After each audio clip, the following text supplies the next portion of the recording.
My name is Donny Cates. I'm a writer for Marvel Comics. I write Venom and Guardians of the Galaxy and Silver Surfer and Thor, and in the past I've written Thanos and a bunch of other stuff. Yeah. I also write for Image Comics and Dark Horse, and I write a lot of comic books. Okay. Basically.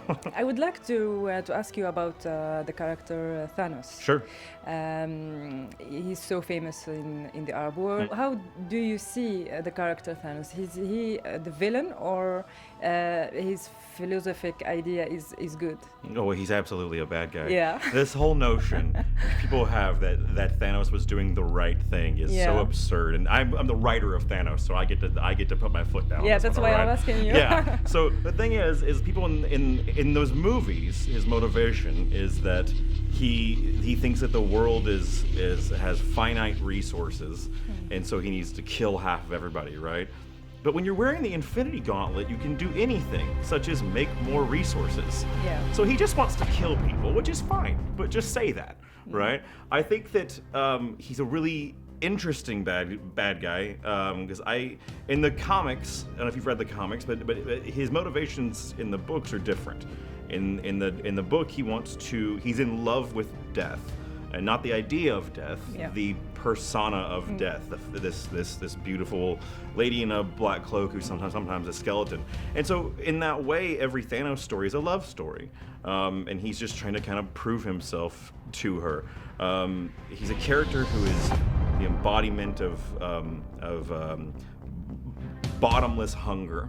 It'll never be enough for Thanos, you know? I relate to that in a way that I'm not overly comfortable with. Yeah. There's a huge difference, I think, between the character of Thanos and Thor, for example. Sure. Yeah, and why do you think that the audience and people watching these movies like these villain characters? Well, I They think have like sympathy, or right. Well, I think that what you want in a villain, and I've written a lot of them. I tend to I write Venom, right? And so he's been portrayed as a bad guy in the past. I think there's two kinds of bad guys that people really enjoy.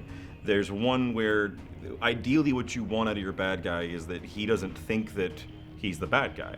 He or she thinks that what they are doing, that they are the hero of their own story. The Thanos from the films thinks that he is on the side of right, but has to do some wrong things in order to do that, right? And so those characters can be really fun and very complex to write. The other side of it, though, are characters like Carnage or characters like the Joker, who absolutely know that what they're doing is evil. People are so attracted to both of them because you know, society has certain rules, certain things that we're supposed to abide by. Sometimes it's fun to see a hurricane run through everything.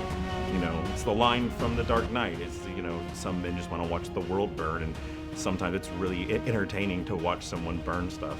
what do you think about the heroes, the women heroes in Marvel?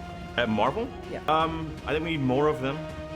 First of all, some of my favorites, Storm has always been mine. I like the idea of a queen who decides to also just go and, for whatever reason, join a bunch of weirdos and hang out with them. I like Jubilee a lot. Who else do I like? Sue Storm's always been a favorite of mine. Mary Jane. You know what? Actually, I was always a Gwen Stacy guy. Because Mary Jane is gorgeous, and she's a fighter, and she's a model, and she's all these things. But growing up, because I've been reading Spider-Man comics my entire life, Gwen Stacy's a stone cold nerd. Like, she's just a weirdo, kind of a nerd, right? And to me, that always made way more sense for Peter. Because, like, Peter Parker is supposed to be this guy whose life kind of sucks, that he's just kind of a nerd, but his girlfriend's a supermodel. How did he pull that off, right? So Gwen always made more sense for me. But yeah, Sue Storm's great. Jean's awesome when she's alive. When she's alive. When she's alive, she dies a lot. Yeah, I don't know. Yeah, I tend to write a lot of them outside of Marvel. Tell us more about your work with Marvel, your experience with the Marvel comics. Yeah. So I started. I've only been there for like 3, maybe 4 years. I don't know. I started with Thanos. I was writing Thanos and Doctor Strange at the same time when Infinity War came out. Yeah. Which was wholly bizarre for me because I was the guy writing Thanos when Thanos.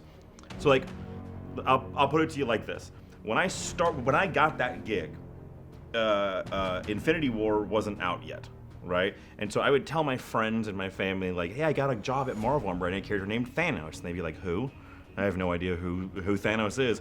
Cut to like literally 2 months later, everyone on the planet knows who Thanos is. And love it as well. Huh? And love it. And love it. Yeah, Yeah. and love it. And they all get it and they know it. And because that performance in that film, that is Thanos. Like, he nails it. And I had been living with this dude in my head for almost a year now. I had been writing Thanos, and then to walk into a theater and see him talking when he's been living in my head, I've been hearing his voice, was so incredibly weird. And then there's that scene in Infinity War where Doctor Strange and Thanos fight one-on-one. And I was the writer of both of those characters, so I'm in the theater just like screaming. I was so happy. And this is a true story. I'm in the theater, and the first Infinity War ends, as everyone knows. Everyone on the planet's seen Infinity War now, right? Thanos wins, right? That was the title of the book that I was writing at the time. The storyline that I was writing was called Thanos Wins. And at the end of that movie, it just, it pans onto that shot, and Thanos did it. He killed half of everyone, and then goes to credits, right? And I stood up in my chair and cheered. I was just like, yes, yes! And I looked around, and my buddy looked up at me and he goes, hey, dude, no one else was like hoping that Thanos was gonna win. Yeah. He was like, everyone here is really sad. And you're like, Especially with all the superheroes in the movie as well. yeah, everyone was so mad at me in the theater because I was cheering for Thanos because I really wanted him to win.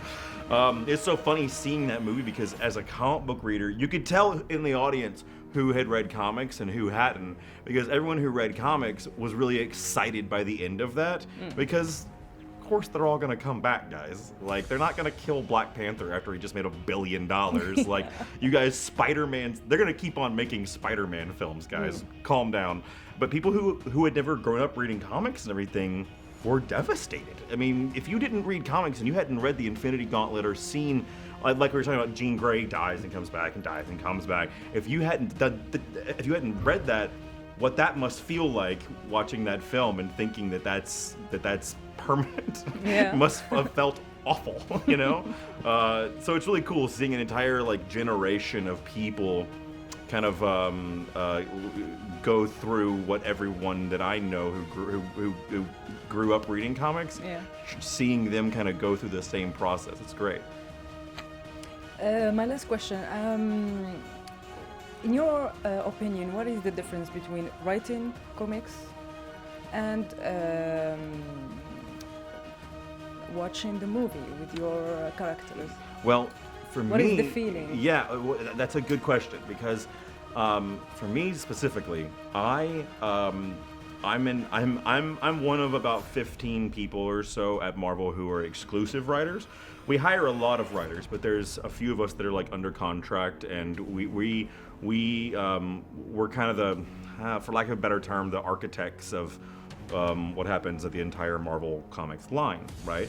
And so 4 or 5 times a year, the 15 or so of us gather in the Marvel office, and we go over like what's going to happen next year, what's going to happen in the year after that. As a result, reading comics is a little different now for me because I know what happens in all of them. I know what's going to happen in Thor 3 years from now. I know what, same thing for Hulk and Spider-Man and everything, because we all know it. And so reading comics has kind of lost a little bit of the magic that I had as a kid. But now we have these Marvel movies that I don't know anything.